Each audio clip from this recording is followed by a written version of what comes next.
बस यही कहूँगा आजमगढ़ की धरती से कि आप देख लीजिए, आज देश का बच्चा बच्चा चाहता है, हर कोई चाहता है कि श्री नरेंद्र मोदी जी फिर से इस देश के प्रधानमंत्री बने और इस मिशन में आप सब लोग हमारा साथ दीजिए। धन्यवाद। और हम लोग जो है वो यही चाहते हैं कि श्री नरेंद्र मोदी जी फिर से देश के प्रधानमंत्री बने और हमारा देश और शक्तिशाली बने। मुद्दों को लेकर के आप मैदान में रहेंगे? सबसे बड़ा मुद्दा यही है कि एक तरफ हमारे श्री नरेंद्र मोदी जी हैं और दूसरी तरफ गठबंधन के लोग हैं जो निजी स्वार्थों से उनको रोकना चाहते हैं, नरेंद्र मोदी जी को रोकना चाहते हैं। इसलिए मैं आया हूं कि इस देश को अगर आगे बढ़ाना है तो नरेंद्र मोदी जी को रुकना नहीं चाहिए। बस इसमें आप लोग साथ दीजिए। अखिलेश यादव से सर अपनी किस तरह की टक्कर मानते हैं? जी, अखिलेश यादव जी बहुत बड़े नेता हैं, बहुत अच्छे नेता हैं, पर वो गलत राह पे हैं। हम सच के साथ हैं और हमेशा जीत सच की होती है। Thank you. बस यही कहूँगा आजमगढ़ की धरती से कि आप देख लीजिए, आज देश का बच्चा बच्चा चाहता है, हर कोई चाहता है कि श्री नरेंद्र मोदी जी फिर से इस देश के प्रधानमंत्री बने और इस मिशन में आप सब लोग हमारा साथ दीजिए। धन्यवाद। और हम लोग जो है वो यही चाहते हैं कि श्री नरेंद्र मोदी जी फिर से देश के प्रधानमंत्री बने और हमारा देश और शक्तिशाली बने। मुद्दों को लेकर के आप मैदान में रहेंगे? सबसे बड़ा मुद्दा यही है कि एक तरफ हमारे श्री नरेंद्र मोदी जी हैं और दूसरी तरफ गठबंधन के लोग हैं जो निजी स्वार्थों से उनको रोकना चाहते हैं, नरेंद्र मोदी जी को रोकना चाहते हैं। इसलिए मैं आया हूं कि इस देश को अगर आगे बढ़ाना है तो नरेंद्र मोदी जी को रुकना नहीं चाहिए। बस इसमें आप लोग साथ दीजिए। अखिलेश यादव से सर अपनी किस तरह की टक्कर मानते हैं? जी, अखिलेश यादव जी बहुत बड़े नेता हैं, बहुत अच्छे नेता हैं, पर वो गलत राह पे हैं। हम सच के साथ हैं और हमेशा जीत सच की होती है। Thank you. क्या चुनौतियां हैं आजमगढ़ में आपकी? कोई चुनौती नहीं है। आजमगढ़ में क्या चुनौती है? आजमगढ़ जो है वो मेरा घर है। गाजीपुर आजमगढ़ आपको जैसा पता है, और मैं जब भी कोई फिल्म बनाया हूँ तो आजमगढ़ में ही बनाया हूँ। आजमगढ़ को बहुत करीब से जानता हूँ मैं, गाजीपुर में पैदा हुआ हूँ और पूर्वांचल की जो भी समस्याएं हैं, जो भी चीज़ें हैं, उनको मैं बहुत बेहतर तरीके से जानता हूँ क्योंकि मैं किसान का बेटा हूँ, किसान के घर में पैदा हुआ हूँ। बाकी लोग हो सकता है कि वो बहुत बड़े बड़े घर में पैदा हुए हों, बड़े राजा के घर में पैदा हुए हों और आज वो आजमगढ़ में आए हों आजमगढ़ का दुख दर्द समझने के लिए, पर उस दुख दर्द को वो समझ पाएगा जो वहाँ पैदा हुआ है, वहाँ खेती किया है, गृहस्थी किया है, उसको मालूम होगा। मैं जानता हूँ बहुत अच्छी तरीके से कि वहाँ की मूल जो समस्याएं हैं वो है क्या।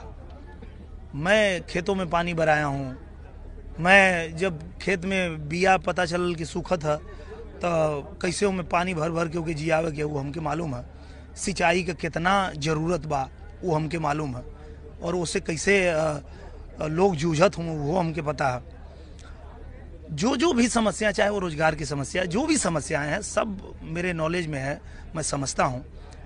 इसके अलावा जो सबसे बड़ी बात है आज चुनाव में, वो बात ये है कि एक तो ये चुनाव लड़ा जा रहा है, एक तरफ गठबंधन है जो निजी स्वार्थों के लिए चुनाव लड़ रहा है और एक तरफ भारतीय जनता पार्टी है जिसके श्री नरेंद्र मोदी जी देश के प्रधानमंत्री हैं, जो देश के लिए लड़ रहे हैं।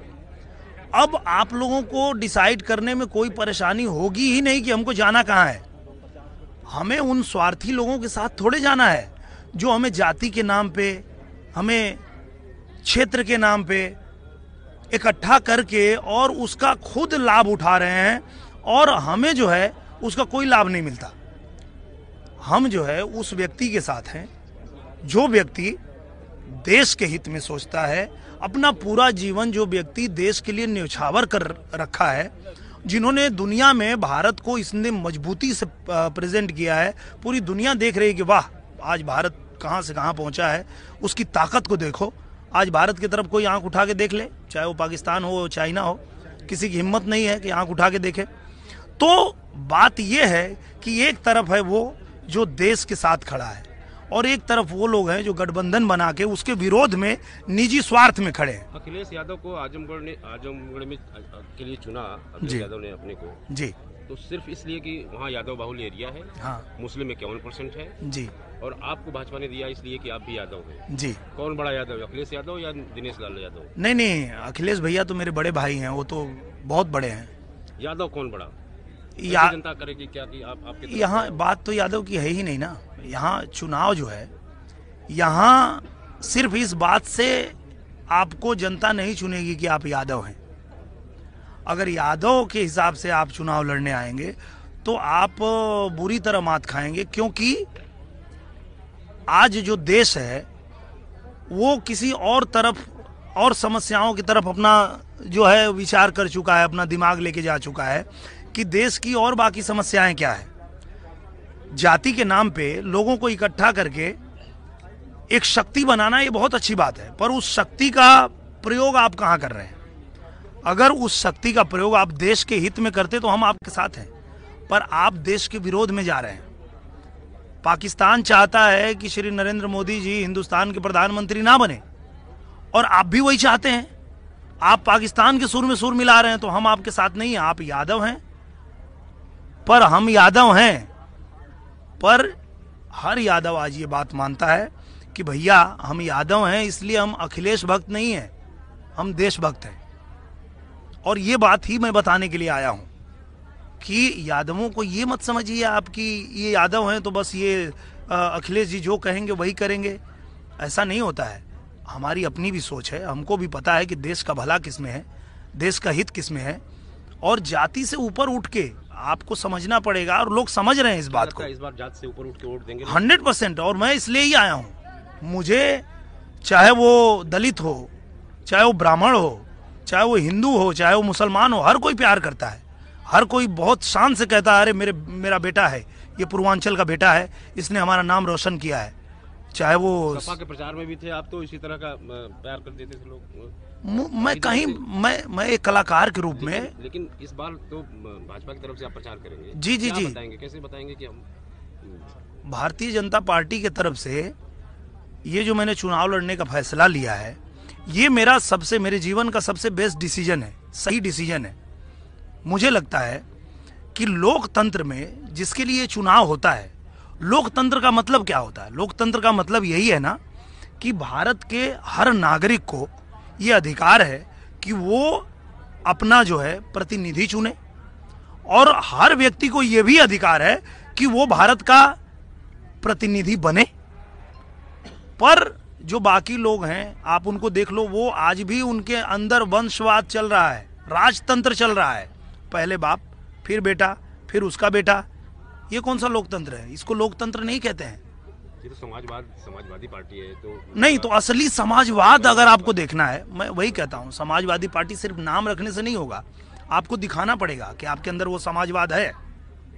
अगर नेताजी के बाद आप किसी ऐसे समाजवादी पार्टी के कार्यकर्ता को या ऐसे नेता को जिसके अंदर क्षमता है, आप उसको दे देते पार्टी की जिम्मेदारी, तो हमको लगता कि हाँ यार ये समाजवादी पार्टी है, ये पूरे समाज को लेके चलती है। पर नहीं, आपने तो वंशवाद दिखाया।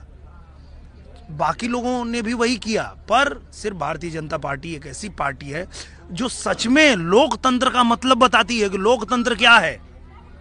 आज आप देख लीजिए, श्री नरेंद्र मोदी जी के जीवन को आप पढ़िए, आप पढ़ेंगे तो आपको पता चलेगा कि नरेंद्र मोदी जी पहले क्या करते थे पार्टी के लिए। एक साधारण कार्यकर्ता थे, प्रचारक थे। प्रचारक के बाद उन्होंने अपना मेहनत जारी रखा और उनके अंदर वो क्षमता थी, तो आज वो देश के सर्वोच्च पद पे बैठे हुए हैं। इसको कहते हैं लोकतंत्र। ये होती है लोकतांत्रिक पार्टी जो आपको पूरा अधिकार देती है। ये नहीं कि मैं आज पार्टी का हेड हूं, कल मेरा बेटा बनेगा। ये लोकतंत्र नहीं है। आमतौर से फिल्मी एक्टर जब आते हैं जी, तो बड़ी जनता अट्रैक्टिव होती है, लेकिन फिर वो अपनी शूटिंग व्यस्त हो जाते हैं, फिर जनता को भूल जाते हैं। नहीं, मेरे साथ ऐसा नहीं है। मेरे साथ ऐसा नहीं है। मैंने अपनी फिल्मी पारी बहुत धुआंधार खेली है। मैं एक ऐसा एकलौता हीरो हूं भोजपुरी इंडस्ट्री में जो 2005 से लेके 2019 तक इतनी लंबी पारी मैंने और इतने अच्छे तरीके से खेला है कि जनता ने मुझे वैसे ही जितना मुझे 2005 में प्यार दिए, 2019 में भी उतना ही प्यार दे रहे हैं। 2 दिन पहले मेरी फिल्म आई है यूट्यूब पे, निरहुआ हिंदुस्तानी थी 3, और नहीं 1 हफ्ता हो गया, और 1 हफ्ते में 2 करोड़ लोगों ने देखा है उसको। तो उनका प्यार मेरे प्रति उतना ही है। और मैंने पूरा उसको अच्छे तरीके से खेला है। पर अब जब मैं राजनीति में आया हूं, किसी उद्देश्य से आया हूं, शायद मेरा जन्म हुआ ही इसी उद्देश्य के लिए था। मुझे अब पता चल रहा है कि मैं क्यों आया। मैं इसलिए आया हूं कि जो ये लोग हैं जिन्होंने मुझे प्यार आशीर्वाद देके इतना नाम दिया, इतनी शोहरत दे दिया, उनके साथ में ये लोग इतना अत्याचार कर रहे हैं, उनको जाति के नाम पे भरमा के, उनको रख के, और आज उनका शोषण हो रहा है। तो उनको वो बातें समझाने के लिए ही मैं यहाँ हूँ। अच्छा, आप गीत भी गाते हैं जी, है जो कल अगली बार जब जाएंगे? बिल्कुल बिल्कुल। मैं तो क्षेत्र में लोगों को यही बताने वाला हूँ, यही निवेदन करने वाला हूँ। गीतों में कैसे प्रचार? सोच के करिया मत दनवा मोरे देश के लोग, नहीं तो देशवा बेच दी हैं बेईमानवा मोरे देश के लोग। देश से बढ़ के कुछ ना होला, सब बाटे बेकार। देश के हित में एक बार फिर से मोदी सरकार। सोच के करिया मत दनवा मोरे देश के लोग।